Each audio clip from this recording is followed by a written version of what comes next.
사람이 한 권의 책이 되고 마을이 하나의 도서관이 되는 성북사람책 도서관 팟캐스트. 마을에서 활동하는 우리들의 이야기를 통해 세상을 바라보는 편견과 고정관념을 깨뜨리고 서로의 경험을 통해 지식을 공유하는 시간으로 채워갑니다. 성북구민 모두가 사람책이 되는 그날까지 한 권 한 권 채워가도록 하겠습니다. 오늘은 윗동네 아랫동네 이야기의 사람책을 펼쳐보는 시간입니다. 오늘 사람책 도서관의 진행을 맡은 권준호, 조나미입니다. 네, 오늘은 208번째 사람책을 모시는 날입니다. 안녕하세요. 자기소개 부탁드립니다. 네, 안녕하세요. 저는 북한대학원대학교에서 현재 연구교수로 활동하고 있는 엄현숙이라고 합니다. 네, 반갑습니다. 네, 성북구와 인연이 되어서 지금 이 자리에 나와주셨는데 성북구와 인연이 어떻게 되시나요? 제가 2016년 5월부터 지난해까지 여기 국민대학교에서 좀 일을 하게 됐어요. 무슨 일이었나 하면 서울통일교육센터가 국민대학교 지난 2년 동안을 했었고 앞으로 2년 동안을 또 제 위탁받아서 하게 되었어요. 그러다 보니 그 안에 전문 강사를 운영하게 되어 있어요. 네. 탈북민 전문 강사죠. 네. 그래서 면접을 봐서 지난 2016년 5월부터 전문 강사로 활동하게 되었어요. 그러다 보니 이 앞을 자주 지나가게 되었고 국민대와 인연이 돼서 2년 동안을 함께하게 된 그런 추억이 있습니다. 그러면 그 통일교육센터가 국민대만 있는 건가요? 그렇죠. 지역마다 하나씩 있는데 서울에는 국민대학교에 현재 위탁이 되어 있는 거죠. 오, 네. 국민대 학생으로서 뭔가 자부심이 그러신가요? 느껴지네. 네. 근데 그 보면 아무래도 대학 내에 센터가 와 있다 보니 네. 어쩌면 이런 여론 확산이라든가 관심도를 집중시키거나 하는 측면에서는 좋은 것 같아요. 그리고 그 학교 위치가 혹시 어디? 그게 공학관 있죠. 공학관이 있어요? 공학관 있는 쪽, 산학협력관 있는 쪽. 예, 그쪽. 도서관 옆에. 네, 맞아요. 도서관을 많이 다녀가지고. 그러시구나. 그쪽은 제가 잘 알고 있거든요. 네. 그 지난 5월에 대학로에서 있었던 통일공감축제에 교수님이 강의를 하셨잖아요. 네네. 시청자분들에게 어떤 강의를 하셨는지 좀 잠깐 알려드리면 좋겠어요. 저는 그런 의미인 것 같아요. 처음에 의뢰받았을 때 현재 남북한 관계가 굉장히 순조롭게 생각지도 않게 잘 풀려나가고 네. 갑자기 분위기가 좋아지고 관심도가 집중되고 있는데 현재 우리 북한에 대해서 제가 강사를 하면서 느껴봤더니 잘 모르시는 부분들이 많더라고요. 그렇게 잘 모름에도 불구하고 현재의 어떤 변화된 환경에 맞춰서 또 북한을 들여다보면 굉장히 또 달라진 부분들이 보이는 여러 가지 측면들을 봤어가지고 네. 그 부분에 대해서 이야기를 해주고 싶었어요. 그러니까 주민의 의식이 얼마나 급격하게 저쪽 사회도 바뀌고 있는지라는 부분을 좀 이야기해주고 싶었다라고 하시면 돼요. 반응은 좀 어땠나요? 반응이 뜨거웠나요? 그러니까 어떤 측면에서 우리가 뉴스를 통해서 볼 수 없었던 부분들이 있잖아요. 네, 우리가 그렇습니다. 보통의 주민이 실은 인터넷을 통해서 뉴스를 통해서 북한 정보를 접촉한다는 게 쉽지는 않거든요. 네. 저희 전문가들 입장에서도 찾기가 힘든데, 네. 그러니까 그런 부분만을 좀 선별해서 이렇게 보여줬다라는 측면에서 많이 좋았던 것 같아요. 그러면 지금 심연 북한연구소에서 일을 하고 계시잖아요. 네네. 그러면 거기서는 어떤 일을 하고 계시나요? 그 심연 북한연구소에 대해서 먼저 말하면 네. 북한대학원대학교라고 있어요. 네. 어디 있냐면 종로구 삼청동에 있어요. 종로구 옆에. 삼청동에. 네. 근데 이렇게 해외 나가면 북한대학원대학교 이렇게 간판을 보면 북한에서 온 대학교인가 막 이렇게 관심을 가지는 경우가 많은데 종로 한복판에 있고요. 네. 그 북한대학원대학교에 연구소가 있어요. 북한 관련 연구소. 그 연구소 명칭이 심연 북한연구소예요. 근데 그 아무래도 연구소니까 연구를 많이 해야 되잖아요. 네, 그래서 그렇습니다. 하고 있는데 어떤 연구를 하냐면 그 우리가 통합이라고 할 때 통일이라고 할 때 어떤 제도적인 통일 문제는 굉장히 많이 논의되고 있는데 좀 간과하는 부분이 사람과 사람 간의 통일 부분이잖아요. 네. 실제 이렇게 탈북민 3만 명 시대에 이렇게 접촉하는 지점에서 어떠한 갈등이 일어나고 있는지 네. 서로가 그로 인해서 얼마나 힘들어지는지 등에 대한 연구들이 많이 진행되지는 못했어요. 그러다 보니 연구소가 그러니까 남북한 접촉지대 네. 또는 이런 접촉의 장에서 마음의 통합을 하기 위해서는 어떠한 이론적 논의가 있어야 되고 어떠한 실천이 있어야 되는지 등에 대해서 연구를 한다고 생각하시면 돼요. 그러면 간단하게 얘기해서 마음체계 비교 연구를 하신다고 보시면 되겠네요. 그렇죠. 네. 그럼 북한학도 혹시 연구하고 계신가요? 그게 북한학이 전제가 되어야 돼요. 전제가 북한학? 그렇죠. 그 어떤 측면에서는 네. 그렇다고 딱 북한만 들여다보는 거는 너무 협소한 관점이 네, 되잖아요. 그렇습니다. 그래서 그 연구소 내에 북한학 학자도 있지만 네. 인류학이라든가 문화사회학이라든가 아니면 그 심리학 쪽 네. 이런 각각의 전공 분야의 선생님들도 함께 참여를 하고 계세요. 아, 네. 아, 그럼 그 연구를 하는 과정에서 겪는 어려움이나 힘든 점이 혹시 많으세요? 이게 마음 통합이라고 하는데 실은 내 마음도 잘 모른다. 맞아요. 아, 예. 그리고 마음이라는 게 딱 무슨 뭐 어떤 하나의 물체처럼 보이거나 답이 있는 것도 그죠, 아닌데. 규정 지을 수 있는 것도 아니잖아요. 근데 네. 또 마음이라는 게 굉장히 여러 가지 환경에 의해서 조정되는 거잖아요. 실은 네. 어제 마음 다르고 오늘 마음 다르고 네, 그렇습니다. 그 와중에 남과 북의 어떤 접촉의 현장에서 어떤 마음의 변화가 일어나나라는 거는 실은 말하기도 굉장히 어려운 구조지만 이거를 뭔가 들여다보고 결과물을 낸다라는 것도 굉장히 어려운 것 같아요. 아, 그러면은 심연 북한 연구소에서 북한 이탈 주민분들을 돕는 활동도 하고 계시나요, 혹시? 돕는 활동이라기보다는 네. 그들이 이런 접촉 지대에서 어떤 서로 간의 어떤 갈등과 스트레스죠. 네. 탈북민도 아, 물론 스트레스를 받고 네. 그를 대상하는 남한의 주민도 서로가 스트레스를 받는 그 현장을 좀 우리는 드러내 보이려고 하는 부분이 있어요. 근데 그게 보이는 게 누구나 다 연구 결과물을 찾아서 읽을 정도의 여유와 시간은 잘 없잖아요. 그러다 보니 네, 그렇습니다. 이런 실천 활동으로 해서 어떤 DMZ 영화 상영회를 한다든가 아니면 책 읽기 어떤 이런 책들을 정해가지고 그 책 읽기를 한다든가 등의 이런 프로그램도 같이 돌리고 있어요. 그러면 교수님이 그 북한 이탈 주민분들을 돕는다고 했을 때 그 어떤 부분부터 도와줘야 한다고 혹시 생각하시나요? 저는 그게 어떤 측면은 그 서로가 같이 도와야 되는 부분이 있더라고요. 네. 탈북민도 역시 이 사회에 처음 들어왔기 때문에 서로 다른 체제에서 살다 왔기 때문에 이 사회에 대한 이해가 선행이 되어야 된다면 네. 남한에 있는 분들도 그들이 무엇을 원하는지를 알아야 되는 부분이 있더라고요. 그러다 보니 탈북민에게는 남한 사람들의 의식 체계는 이러이러해요. 네. 남한 사람들은 이럴 때 이렇게 행동해요라고 이야기를 해준 반면에 남한에 있는 분들에게는 아 탈북민들이 이런 부분은 굉장히 어색해해요. 아니면 이런 부분은 굉장히 힘들어해요. 하면서 어떤 측면에서 서로를 이해시킨다라고 보시면 돼요. 그러면 한 가지 사례로 제가 본 것도 있는데 네. 그 아랫동네는 네. 자본주의 시장 사회잖아요. 아, 네, 맞죠. 근데 윗동네는 아니잖아요. 네네. 근데 그 탈북민 분들께서 내려오실 때 그 우리나라 같은 경우 그 시장주의에서 좀 어려움을 겪지 않으실까요? 그게 제일 어려운 거예요. 제일 어려운 거. 말 통하는 거기 때문에 뭐가 어려울까 싶지만 이게 시스템이 다르다라는 게 굉장히 어려웠어요. 그래서 제 사례를 들어보면 네.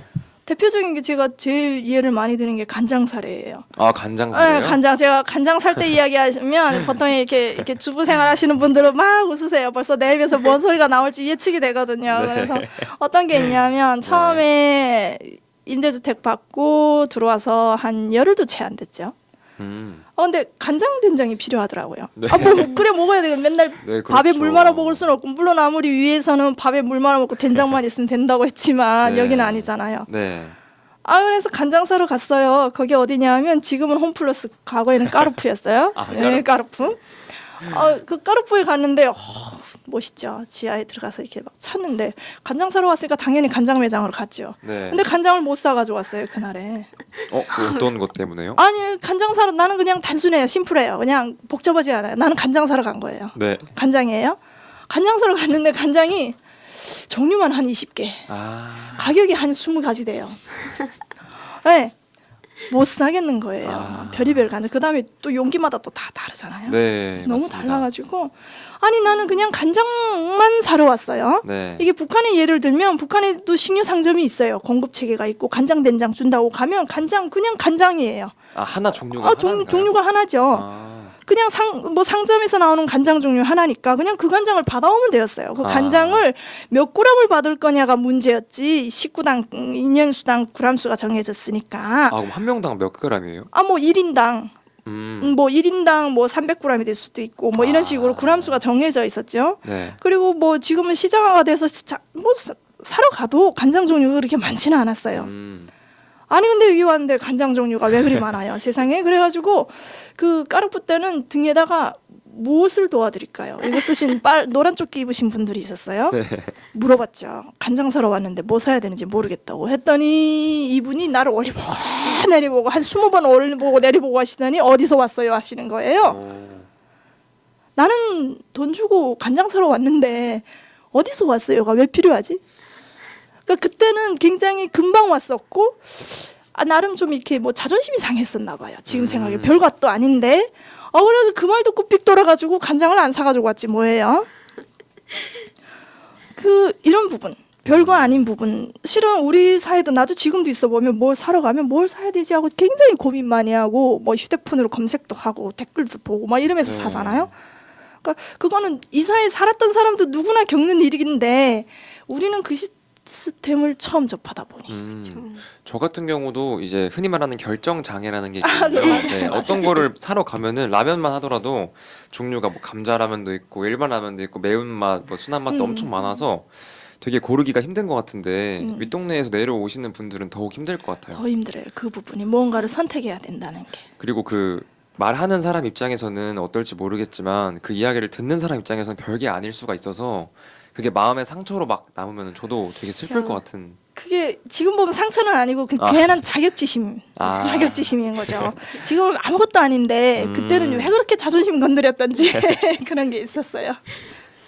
그러면은 교수님이 지금 심한 북한 연구소에서 연구를 하고 계시는데 그 사람들의 마음과 마음을 통하게 하기 위해서는 어떤 게 먼저 돼야 되는지 혹시 설명. 일단은 북한 주민에 대한 이해가 아무래도 선행이 되어야 되지 않을까. 아, 이게 누구에 대한 이해 그리고 그에 대한 공감대가 일단은 안 되면 네. 접근 자체가 불가한 거죠. 일단은 서로가 공감이 되고 이해가 돼야 뭔가 이야기가 더 진전이 되거나 네. 필요한 걸 주고받고 할 수 있는데 이게 공감과 이해라는 게 없으면 그냥 당신은 내 경계 바깥에 있는 사람인 거예요. 나하고 엮일 일이 없고 나의 공간하고는 전혀 관심이 없는 사람이 돼버린다라는 부분이 있더라고요. 그러려고 하니 이해를 해야 되고 그들에 대해서 공감할 수 있는 그렇기 위해서는 좀 공부도 많이 필요하겠네요. 아무래도 이해를 한다는 것 자체가 뭔가 찾아서 봐야 되고 그렇죠. 그들에 대해서 시간을 내서 생각을 해봐야 되고 이런 정도의 어느 정도의 좀 시간을 필요로 하더라고요. 근데 누구나 다 솔직히 뭐 저도 보면 굉장히 뭔가 다른 일로 인해서 많이 바쁘거든요. 그러니까 그 네. 바쁨 속에 그들을 위한 여유 시간을 갖는다라는 거는 굉장한 용기를 필요하는 그런 작업이더라고요. 네. 교수님께서 이제 북한에 계실 때 지방대학교에서 8년간 김일성 혁명역사 담당 교수로 재직하셨다는 이야기를 들었어요. 북한의 교수 생활은 남한에 비해 어떤가요? 그게 그렇죠. 좀 달라요.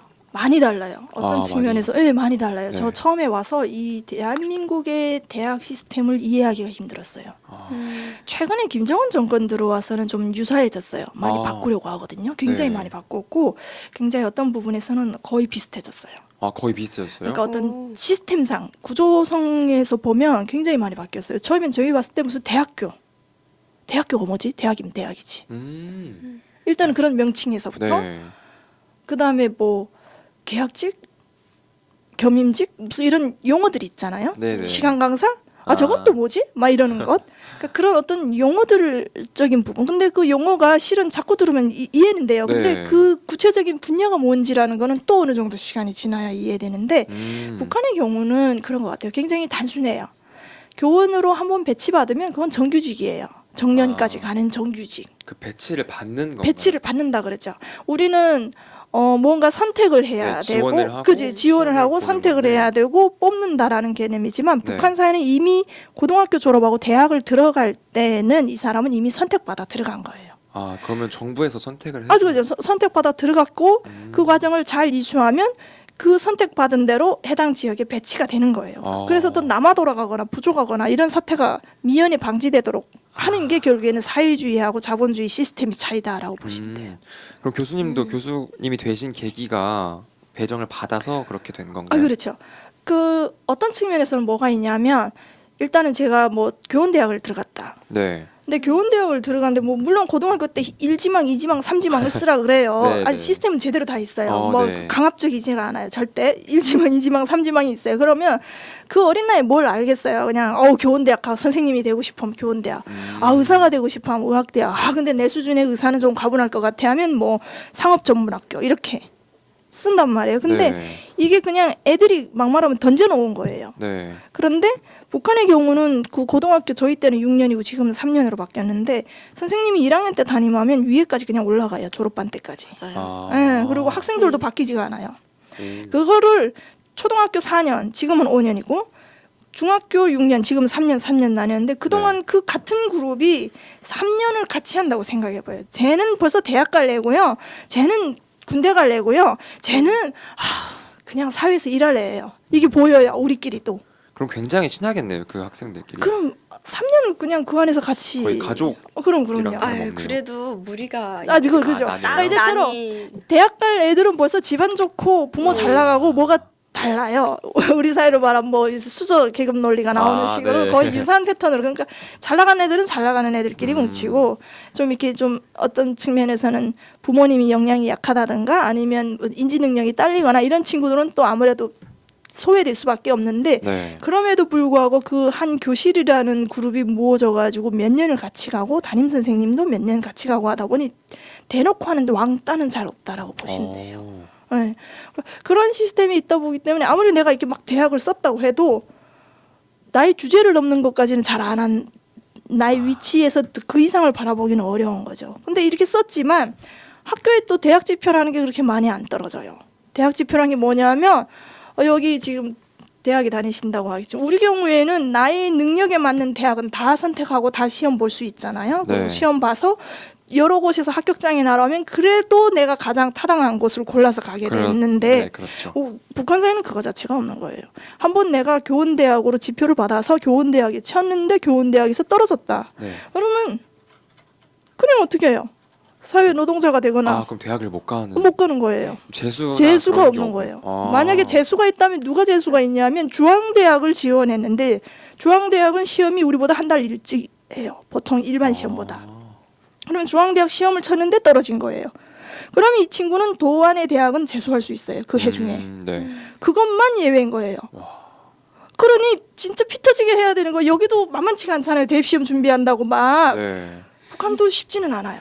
그러면은 윗동네 사람 학생들이 그 대학을 들어갈 때 시험을 보는 건 똑같죠? 그렇죠. 신기하네요. 그래서 대학에 들어가서도 그때부터는 근데 그다음부터 자기 마음대로 잘 안 돼요. 그러니까 어떤 측면에서는 지원하는 것까지는 내 마음대로 될 수 있어요. 근데 그게 내 마음대로가 아니라 결국에 내 부모님 영향으로 해서 부모님이 넣으라는 대로 넣는 건데 네. 대학 들어가면 대학 본과 시험을 치면 점수들이 나열되잖아요. 네네. 그러면 또 그 점수에 따라서 과가 갈리는 거예요. 그러니까 그 또 나름의 기준이 있어가지고 과가 갈려요. 그래서 제가 처음에 교원대학 갔을 때는 그게 교원학과하고 교양원학과가 있어요. 네. 교원학과는 초등학교 교사, 교양원학과는 유치원 교양원. 원래 유치원 교양원은요 애들하고 놀아서 해야 되기 때문에 노래 잘해야 되고 춤 잘 춰야 되고 풍금 잘 춰야 돼요. 세 개가 기본적으로 돼야 돼요. 네. 애교가 많아야 되는데 이게 점수 단위로 하잖아요. 본과 시험을 쳐서 점수 단위로 이렇게 휙 나눠버리니까 이게 찬산적으로 어떤 이렇게 음치가 있죠. 몸치가 있고 네. 가야 돼요. 교양원학과에. 가기 싫으면 대학 못 다니는 거고 그러면 뭐 어디 전문학교 가거나 아니면 저 노동자가 돼야 되니까 울며 겨자 먹기로 가는 거죠. 그래서 대학에 들어간 순간부터는 그때부터는 국가가 시키는 대로 해야 된다라는 게 결국 전공도 국가가 정해주는 거네요. 그렇죠. 그러니까 어떤 측면에서 만약에 내가 뭐 굉장히 뭐 머리가 좋기 때문에 일중학교다. 우리네 식으로 말하면 굉장히 하이 클래스 있게 공부 잘하는 친구들 그런 네. 친구들 경우에는 원래부터 공부를 잘하면 당연히 그 친구들이 갈 때는 정해져 있어요. 컴퓨터라든가 아니면 이런 게 쪽으로 가야 되기 때문에 그 안에서도 구체적으로 배정받는 거는 국가가 하는 거지 내가 원해서 처음부터 내가 원하는 대로 쭉 간다 그건 좀 쉽지는 않다라고 보시면 돼요. 궁금한 게 그 아랫동네 같은 경우에는 소위 말하는 스카이가 있잖아요. 그러면 윗동네에도 그런 게 있나요? 그런 개념이 있나요? 그 정확하게 대입은 어려워요. 대입은 어렵지만 일단 중앙대학에 갔다라는 것 자체가 최고의 특혜인데 그래도 우리는 어떤 여러 가지 변수들이 있지만 그래도 시험을 봐서 네. 그게 다 합당한 사람이 갈 수 있는 거잖아요. 네네네. 일단은 네. 그 가운데 변수는 여러 가지 차치하더라도 하지만 북한의 경우는 점수가 높다고 해서 다 김대를 가거나 김책공대를 가거나 이러지는 못해요. 근데 몇 가지가 있냐면 김책공대 경우에는 시골에서 정말 공부 잘하는 친구들은 김책공대를 가요. 네. 하지만 김일성 종합대학 경우는 아무리 공부를 잘했대도 여러 가지 변수들이 있으면 뭐 지원 자체가 불가한 거예요. 지원 자체가 불가하게 돼버렸기 때문에 우리 사회 시스템하고는 다르다라고 보시면 돼요. 그 변수들이 예를 들어 어떤 것들이 있죠? 뭐 그게 집안 출신 성분일 수도 있고요. 기본 출신 성분이 가장 좌우를 하는 거죠. 그리고 현재 부모의 직업적인 부분도 차지하고. 그게 북한 사회는 아무래도 말로는 신분사회, 계급사회가 아니다고 해도 네. 그런 나름의 어떤 토대적인 부분, 자기 부모의 아니면 그 과거의 이런 부분들이 상당히 영향을 끼친다라고 보시면 돼요. 그래서 어찌 보면 김일성 종합대학 경우에도 지방에서 올라간 사람들도 많지만 평양 내에서 산다라는 것 자체는 원래 선별된 계급이잖아요. 네. 그러면 그 안에서 김대로 가는 비중이 좀 더 높다라고 볼 수도 있는 거예요. 김대가 김일성 종합대학. 네, 맞습니다. 아, 김대라고 하셔가지고. 네, 공대 아니면 김대인데 김책공대. 네, 교수님하고 얘기를 더 나누고 싶은데 잠시 쉬어가는 의미로 추천 음악 하나만 네네. 해줄 수 있으세요? 아, 추천 음악이요? 네. 제가 그냥 노래방에 가면 네. 제가 한국에 와서 한 5년 되었을 때 이 노래 듣고 진짜 와닿다 싶어가지고 그때부터 주구장창 부른 노래가 있어요. 가사적인 부분이 와닿으시는 건가요? 그렇죠. 가사들. 아주 멀리 왔다고 생각했는데 뒤돌아보니 갈 곳 없어. 뭐 이런 그 노래 갑자기 제목이 잘 생각은 안 나는데요. 마이웨이라고 예, 맞아요. 네. 예, 맞습니다. 마이웨이. 네, 윤태규 씨의 마이웨이 예, 네, 맞습니다. 듣고 오겠습니다.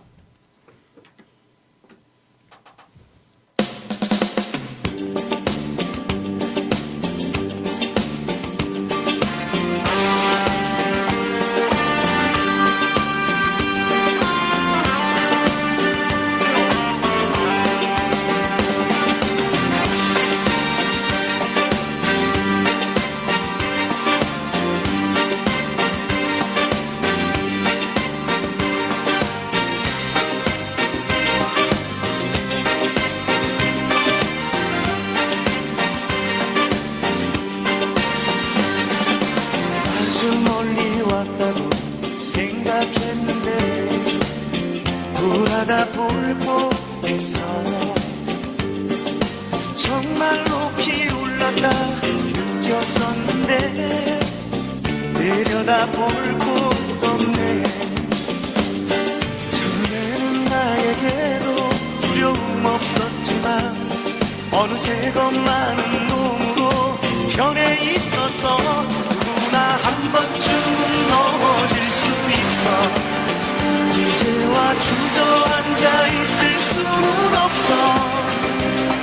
내가 가야 하는 이 길에 지쳐 쓰러지는 날까지 일어나 한번 더 부딪혀 보는 거야. 때론 큰 산 앞에서 무릎 꿇고서 보기도 하려 했어. 처음처럼 또다시 돌아가려고 무작정 찾으려 했어. 처음에는 나에게도 두려움 없었지만 어느새 겁많은 놈으로 변해 있어서 누구나 한 번쯤은 넘어질 수 있어.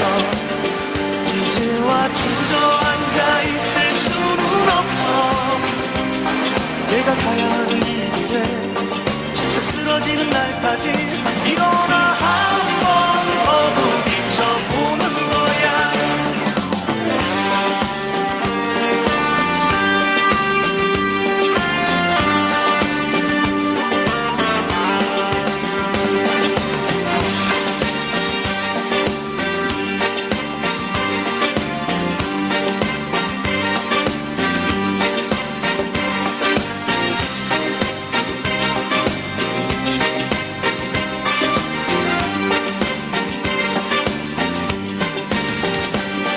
처음에는 나에게도 두려움 없었지만 어느새 겁많은 놈으로 변해 있어서 누구나 한 번쯤은 넘어질 수 있어.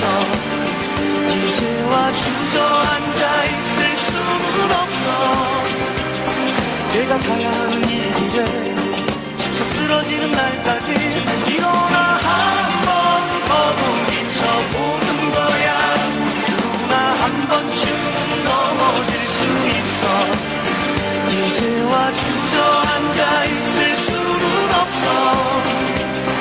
내가 가야 하는 이 길에 지쳐 쓰러지는 날까지 일어나 한 번 더 부딪혀보는 거야.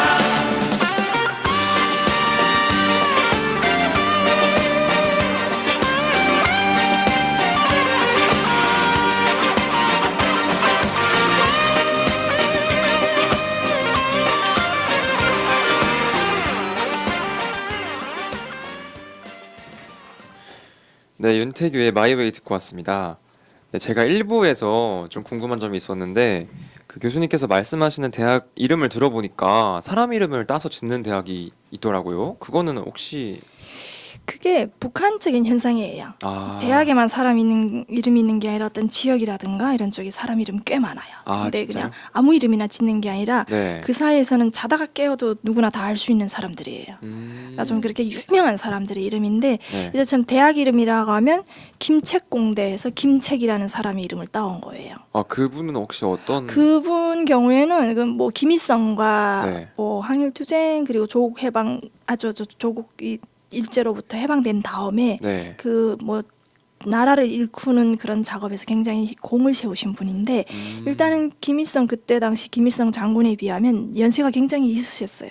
나이가 있음에도 불구하고 그 젊은 장군을 네. 정말 성심성의로 잘 보필했던 그런 사람이에요. 그러니까 북한의 역사에서 등장하는 사람인 거예요. 가장 중요한 역사에서. 그래서 굉장히 일러주는데 지금 김일성 종합대학 하면 북한의 상징이자 그 사회의 어떤 기본 근간을 이루는 핵심 간부들을 키워내는 곳이에요. 쉽게 말하면 문과적인 소양을 그렇죠. 가지고 있는 네. 사람들. 그렇다고 해서 거기에 이공계 분야가 없는 건 아니지만 네네. 그 이공계 분야의 리더로 설 수 있는 사람들을 키우는 거예요. 리더. 예. 네. 그렇다면 김책공업종합대학이에요. 정식 명칭은 근데 그냥 줄여가지고 김책공대라고 하는데 네. 이 김책공대는 우리 북한 사회의 어떤 과학기술을 책임지고 있는 부분이라고 보시면 돼요. 그러니까 공학적인 측면이 굉장히 강한 측면이 있다면 네. 또 어떤 대학이 있냐면 김영직 사범대학이라고 있어요. 김형직 사범대학. 김영직은 김일성의 부친 되시는 분이에요. 네, 근데 또 과거에 이렇게 젊었을 때 뭐 교육에 좀 이바지 하셨다 해서 김영직 사범대학은 대학 교수 양성 기지. 대학 교수를 예, 교수를 양성하는 기지. 교수님도 가셨나요 거기? 잘 못 가죠. 그것도 중앙대학인데요. 어떻게 가요? 잘 못 가죠. 아랫동네에는 네. 사람 이름을 딴 대학교는 없거든요. 네. 그래서 굉장히 신기했는데 맞아요. 저도 느꼈어요. 네. 그 부분. 교수님께서 또 새롭게 느끼신 게 있다고요? 그럼요. 있죠. 제가 살던 곳에 이렇게 사람 지명이 있어요. 사람 이름을 딴 지명. 그래서 여기 와서도 궁금해서 찾아봤죠. 사람 지명 들어간 데가 어디 있나 했는데 한 몇 년 만에 찾았어요. 바로 몇 년 만에? 몇 년 만에 찾았어요. 바로 안 띄우더라고요. 네. 저기 어디죠? 춘천 가는 길에. 네. 그것도 김유정. 네, 맞아요. 김유정요. 김유정이요. 그것도 ITX 타고 가면 그냥 지나가요. 진짜요? 처음에 못 모르고 거기를 간다면서 그냥 일반 전철 있죠. 네네. 일반 경전철 타고 가니까 김유정역이 있는 거예요. 근데 되게 이렇게 조용한 시골 동네예요. 네, 네, 조용해요. 맞아요. 되게 엄청 조용해요. 엄청 작고 있는지 없는지 진짜 여기 없으면 모를 동네인데 김유정 누구지? 하고 물어봤어요. 김유정이 누구냐고. 네. 아는 사람이 없어요. 그럼 뭐 이제는 와서 산지 꽤 됐으니까 검색을 해보죠. 시인이라네. 그래서 굉장히 유명한 시인인 줄 알았어요. 또. 네. 근데 내가 보건데 그렇게 유명한 시인 같지 않더라고요. 그래서 이 사람은 대단하다. 이 대한민국 땅덩어리에서 유일하게 이름을 가진 역이 있으니 그래서 제가 김유정 역은 잊을 것 같지가 않습니다. 네. 되게 재밌네요. 그리고 제가 그 음악을 듣는 중에 재밌는 이야기를 들었는데 그 북한은 청바지가 없다면서요. 네, 맞아요. 그렇죠. 이건 두 분 다 공감을 하실 것 같은데 조금만 네. 이야기를 조금만 해주시면 감사하겠습니다. 글쎄요, 청바지에 대해서는 북한에서 얼핏 듣기는 했어요. 뭐 어떤 내용으로 들었냐 하면 뭐 부르주아 항색 바람 어쩌고 할 때 네. 그게 청바지의 이름 아니요. 정식 명칭이에요? 그러니까 이 자본주의 사회의 어떤 모든 부분은 다 부르주아 항색 바람이에요. 그 중에 의상에 관련된 부분이 있는데 네. 내가 저기 대학 들어왔는데 대학 선생님이 그때는 이런 골덴 바지 네. 겨울이나 볼 수 있는 골덴 바지를 입으셨는데 어느 날 갑자기 골덴 바지를 못 입게 하는 거예요. 나라 자체가. 네. 그러니까 그때는 골덴 바지를 그렇다고 다 입을 수 있는 게 아니라 중국과 좀 거래를 하는 사람들만 입을 수 있는 어떤 나름의 좀 그래도 잘 사는 사람이 그렇죠. 잘 사는 사람이 입을 수 있는 거고 골덴 바지가 굉장히 질겨요. 이 테트론 바지에 비하면 엄청 질기고 따뜻하거든요. 그러니까 네. 되게 이렇게 못 입은 사람들은 부러워하는 바지인데 어느 날 갑자기 국가가 그걸 통제를 하는 거예요. 그러면서 통제를 할 때 붙은 용어가 청바지와 골덴 바지였어요. 근데 청바지는 본 적이 없으니까 청바지가 네. 뭐냐고 다들 물어보죠. 그랬는데 사람들이 그런 이야기 하는 거예요. 그거 저기 미국 바지라고. 그러니까 본 적은 없어요. 미국 바지였어요. 네. 제가 이제 윗동네에 있을 때 네. 이제 제가 아는 중국인 화교분이 한 명 있었는데 중국에서 청자켓을 입고 온 거예요, 북한에. 네. 근데 그분이 그 북한에는 규찰대라는 게 있거든요. 아, 그러니까 경찰 길거리에서 같은- 네네 아. 길거리에서 그런 부르주아 쪽인 옷을 입은 사람들을 단속하는 거예요. 근데 그분이 걸렸어요. 근데 네. 화교다 보니까 돈이 꽤 있잖아요. 근데 걸려가지고 안 되는 거예요. 그래서 그분은 되게 무슨 단련대인지 가서 6개월 동안 노동 교화를 했어요. 근데 그게 심각해가지고 그쪽에서 반성을 잘 안 했다고 3년 형을 먹었거든요. 와. 그래서 돈으로도 어떻게 못 빠져나오더라고요. 그래서 그게 왜 그렇게 심각한 거냐 청자켓이 했더니 네. 이제 미국에서 만들어진 옷이라고. 네. 북한은 미국을 되게 민감하게 받아들이잖아요. 적대국인 네, 나라라고. 그렇죠. 그래서 그게 계급적인 문제라고 잘 돈으로도 아, 해결 그래서- 안 되더라고요. 아, 진짜요? 네. 여기 와서 들으니까 그런 이야기를 했어요. 미국에 청바지하고 코카콜라가 들어가면 그거는 이미 자본주의 물 먹었다. 아. 예. 코카콜라. 마음껏 마실 수 있는 건데요. 네, 그러면은 다시 질문으로 네. 넘어가 보도록 하겠습니다. 그 인터넷에 교수님의 기사를 읽어보니 북한의 전문가인 교수님은 북한은 겉으로는 많이 변화되는 것 같은데 또 그렇지 않은 것 같기도 하고 이런 말씀을 되게 하시더라고요. 그래서 어떠세요? 일단은 그게 여러 가지 문제를 좀 담고 있는 것 같아요. 일단은 우리가 지금 겉으로 보여지는 여러 가지 현상들은 제가 마로네 공원에서도 그때 했었는데 굉장히 많이 바뀌고 있어요. 굉장히 많이. 네. 파격이다 할 정도로 굉장히 많이 바뀌고 어떤 측면은 우리 사회 그것과 별반 다를 바 없는 조금은 별반 다를 바 없는 테크놀로지 어떤 기술적인 부분이 들어가 있는데 그걸 다루는 사람들이 자세라든가 제스처가 좀 약간 어색하고 왠지 뭔가 보여주기식이다 라는 어떤 심적 의심이 드는 부분이 있죠. 네. 어찌됐건 국가에서 장려하는 거는 굉장히 현대적인 부분들이 많이 보여요. 하지만 장려를 하나요? 장려를 국가에서? 하는 거죠. 장려를 하는데 이제처럼 그걸 쓰는 사람들의 어떤 이런 제스처를 보니까 왠지 뭔가 좀 만들어진 부분이 있다라고 느끼는 부분인 거죠. 그러니까 이 두 가지가 정확하게 어느 것이 매치됐냐라고 보는 거는 좀 여러 가지 시간이 걸리는데 네. 일단 계속 지속적으로 저 사회를 좀 들여다보는 입장에서는 네. 분명히 변화를 추구하는 건 맞아요.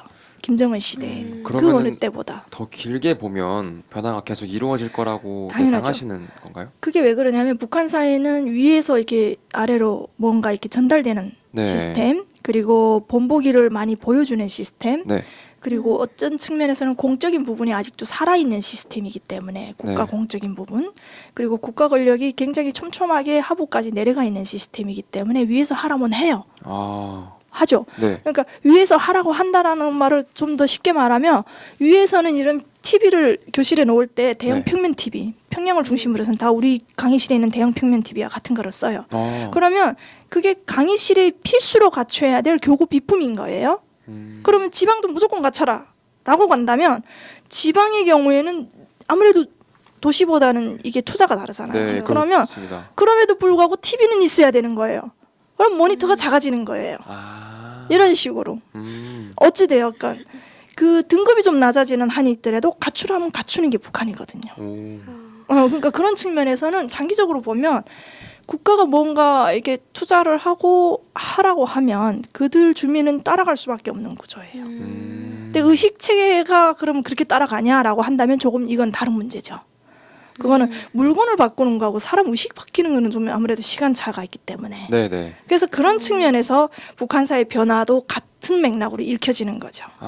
그러면 행동은 그 위에서 하라는 대로 하지만 의식은 점점 변화하고 있다라는 게 교수님 말씀이시죠? 점점 변화는 되고 있어요, 분명히. 그리고 우리가 북한 사회에 대해서 갖는 어떠한 고정관념 네. 중에 하나가 북한은 굉장히 견고하고 세계하고 폐쇄되어 있고 네. 이제 바뀌진 않을 것이다. 막 이런 식으로 말을 많이 하거든요. 네. 근데 그거는 북한 사회 여러 가지 변수를 다 제껴놓고 그냥 그것만 말하는 거예요. 여러 가지 변수라는 게 여기 우리 선생님도 계시지만 서로 태어난 지역이 다르고 네. 연령대가 다르고 또는 직업이 다르고 아니면 남자와 여자냐 이 면에 따라서도 다 달라요. 네. 그들이 경험하는 세계는. 그래서 그럼에도 불구하고 북한 사회를 하나로만 보는 거는 굉장히 위험하다라고 저는 늘 말하거든요. 그러면은 북한의 교육 시스템이 많이 변해서 학생들이 태블릿이나 인터넷 사용이 가능하다고 들었거든요. 네네. 그게 사실인가요? 지금은 실은 이렇게 뭐 국가에서 보여지는 1차 자료들, 신문이라든가 뉴스라든가 인터넷 정보라든가 이런 걸 보면 실제 현장에서는 보여요, 그게. 그러니까 북한이 이제쯤 또 좋은 점이 뭐냐면 이건 절대 찬양하는 개념이 아니에요. 네네네. 일단 좋은 점, 나쁜 점을 이야기할 때 네. 국가가 이런 컴퓨터 공장이라는 걸 만들어 가지고 네. 그 컴퓨터 물론 수준이 높아야 되고 굉장히 고급을 원하는 거는 해외에서 들여오죠. 하지만 교구 비품으로서 컴퓨터는 뭐 큰 중요한 이런 뭐 어떤 인터랙션 뭐 이거 안 한 다음에는 괜찮은 거잖아요. 네. 그러니까 그런 하드적인 부분은 공장에서 생산해서 학교마다 배정을 주는 거예요. 몇 대라도. 이런 식으로. 그래서 기본적으로 몇 대 이상은 다 갖춰져 있다고 보시면 돼요. 그리고 과거에는 전기 문제가 굉장히 언급이 많이 됐거든요. 전기 사정 때문에 있어도 못 쓴다. 네. 저건 그냥 모셔놓은 거다. 그림의 떡이다. 그렇죠. 이런. 그렇게 했는데 이제는 우리 사회처럼 태양 전지판이 굉장히 보급이 많이 돼가지고 그걸로 강의 시간에 필요한 부분은 쓸 수 있도록 만들어졌어요. 그러다 보니 실제 태블릿이라든가 교구 비품으로서의 컴퓨터 작업 이런 거는 기본적으로 되고 있어요. 그 안의 흐름 안에서는.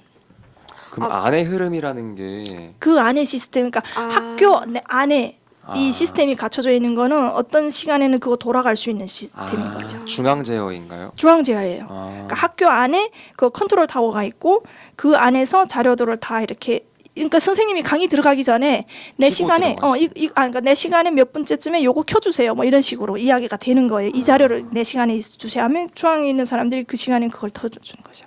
그래서 컴퓨터를 계속 켜놓고 있는 게 아니라 해당 필요한 시간에 켜서 그 부분을 보여주는 식이죠. 그러면 그 인터넷 사용이 내부 세계, 그러니까 그 윗동네 세계만 검색 가능하고 그 외부 세계는 안 되는 거네요. 그죠. 그러니까 글로벌하지는 않고 북한 내부의 정보만은 가능한 거죠.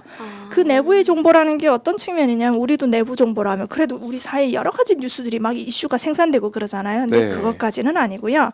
어떤 정보를 찾겠다 하면 지방에서도 평양에 있는 인민대학습당 그 장서의 책들을 지방에서 다운로드 받아서 볼 수가 있다. 또는 대학의 경우에는 지방에 있는 대학이지만 우리식으로 말하면 스카이 대학에 있는 어떤 그런 교육 업적들과 그 네. 강의 온라인 강의들을 다운로드 받아서 볼 수 있다. 이런 정도예요. 제가 궁금한 게 그 윗동네에도 스마트폰이 있잖아요. 네네. 그러면은 그걸로는 혹시 뭐 와이파이 같은 것도 잡을 수 있고 하나요? 그 안에서는 되고 있어요. 실제 그 기종들이 한국에 넘어오는 경우가 있어요. 정말요? 네, 오죠. 그런데 일단 우리하고 시스템이 다르기 때문에 안 되는데 해당 어떤 이런 소프트웨어적인 부분을 보면 우리가 있는 게 다 있어요. 정말요? 네, 다 있어요. 그러니까 그 안에서는 그게 다 작동이 된다라고 보시면 돼요. 그러면은 우리 그 아랫동네 사람들이 이용하는 뭐 페이스북 같은 SNS 활동 같은 건 못 하는 거죠? 그것까지는 정확하게 모르겠어요. 왜냐하면 일단은 접속이 안 되기 때문에 네. 그 디테일한 부분은 들어가 볼 수가 없고 네. 또 평양의 특징이 뭐냐면 그 사회 특징이 우리는 뭐 SK에서 휴대폰을 산다면 기본적으로 필요한 프로그램이 깔려 있잖아요. 네. 그다음에 필요한 거는 앱스토어에서 다운로드 받을 수가 있다면 그렇습니다. 북한의 경우는 그 앱 몇 개까지는 기본적으로 되는데 그 다음 앱을 국가로부터 받으려면 돈이 지불돼야 되는 거예요. 휴대폰 가격이 달라지는 거죠. 그러니까 자기 수준에 맞는 거를 쓸 수밖에 없는 거예요. 맨 처음 구매할 때부터가 구매할 때 가장 기본적인 거는 나오는데 그 외에 내가 여기 휴대폰에 이자처럼 인민도서관 장서를 보고 싶다. 네. 아니면 어느 교과서들을 다 여기다 넣고 싶다. 아니면 참고도서를 넣고 싶다 하면 그거는 별도로 돈 내고 그거는 깔아야 하는 거죠. 되게 궁금한 게 있는데 윗동네에서 사람들이 의식이 변하지 못하도록 뭔가 철저하게 차단됐다는 느낌을 받는데 왜 그렇게 차단을 하죠? 이게 어느 정도까지는 국가가 주도적으로 열어주는 부분이 있고 막는 부분이 있는 거예요. 근데 그게 계속 열려져 있을 경우에는 사람들이 의식이 깨는다라는 부분이 있는 거죠. 사람이 의식이 깬다라는 거는 굉장히 어렵고 하루 종일 먹는 거에만 치중을 하고 정말 다른 이런 다른 여유가 없을 때에는 다른 데를 둘러볼 수 있는 상황이 안 돼요. 네. 하지만 이 먹는 것이 해결되고 의식 체계가 지금 점점 바뀌고 있다고 하잖아요. 점점 네. 무엇을 내고 싶고 개성이 두드러지고 남과는 다른 거 하고 싶고 뭔가 취하고 싶은 게 점점 많아질수록 사회에 대한 불만은 점 커질 수밖에 없어요. 그리고 시장화가 진전되면서 우리보다 다른 나라가 더 잘 산다라는 거를 알게 되는 거잖아요. 네. 그러면 맞습니다. 이게 북한에서는 세상에 부러움 없어라. 세상에 부러움 없어라. 네. 다 알아서 해주니까 했는데 다 알아서 해주는 세상보다 저 바깥 세상이 더 잘 사는 거예요. 비교가 되잖아요. 할 수밖에 없어요. 그러면 사람들이 점점 이 사회에 대해서 불신을 갖게 되고 네. 과거에 우리한테 이렇게 해주겠다는데 된 게 뭐냐. 당연히 책임을 묻는 부분이 점점 그 의식 속에 살아나는 거죠. 아, 그럼 정부 입장에서는 그 의식이 깨는 걸 경계하는 그러니까 건가요? 그게 근데 그걸 너무 경계해서는 도무지 이게 왔다 갔다 거래가 안 되기 때문에 어느 네. 정도는 튀어주지만 이제처럼 확산할 수 있는 계기는 막는 거예요. 아, 그러니까 그런 측면에서는 국가가 굉장히 많은 영향력을 발휘한다라고 봐야 되겠죠. 그러면 최근 남북이랑 북미 회담을 많이 했잖아요. 아니 많이가 아니네요.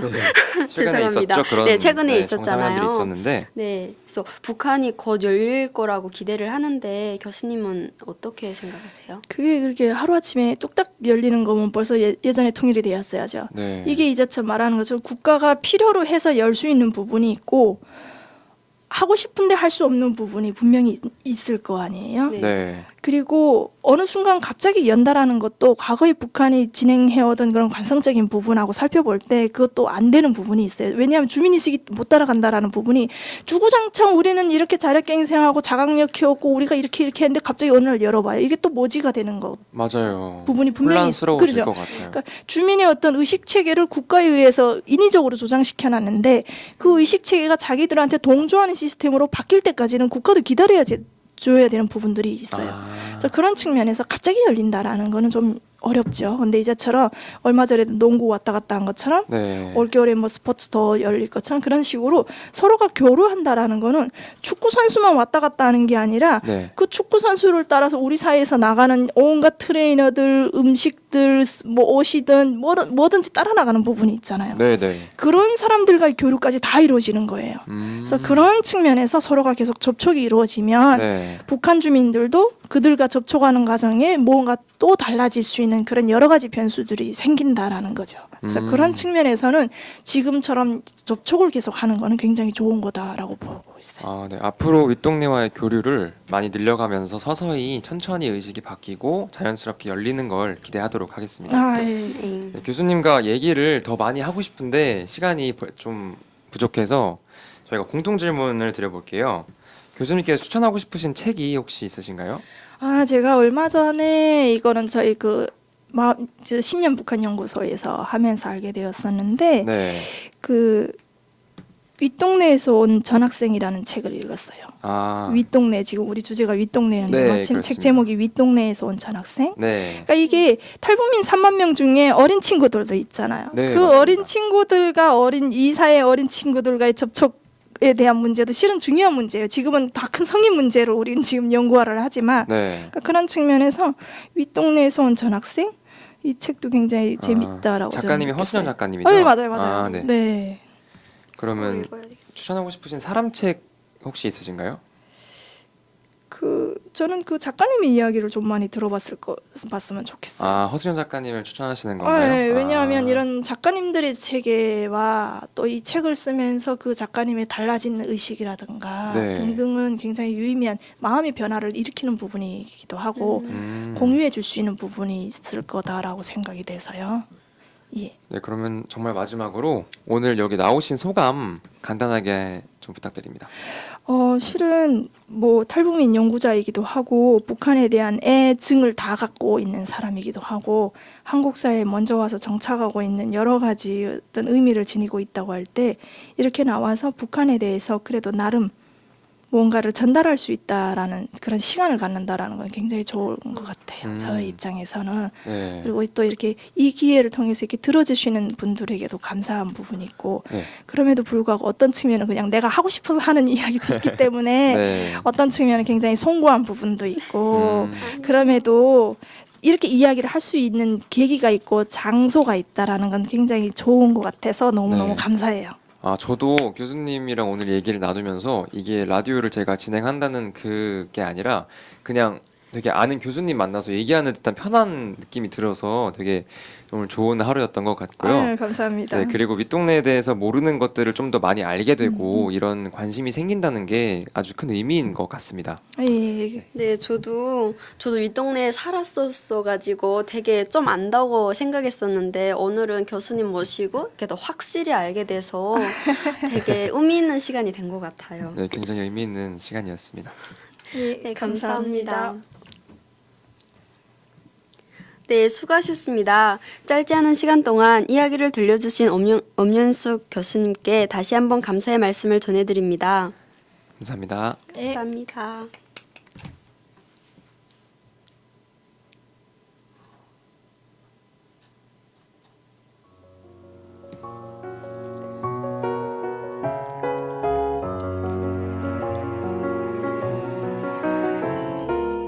이렇게 한 권의 사람책이 사람책 도서관에 꽂혀지게 되었고 여기 담긴 소중한 이야기는 사람책 도서관 팟캐스트를 통해 언제든지 다시 읽어보실 수 있습니다.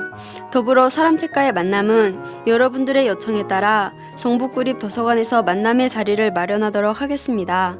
듣고 계신 여러분들을 이 자리에 모시는 그날까지 성북 사람책 도서관이 나아가겠습니다. 감사합니다. 이 팟캐스트는 성북구청 성북문화재단 도서관 본부, 성북마을 미디어 지원센터와 함께합니다.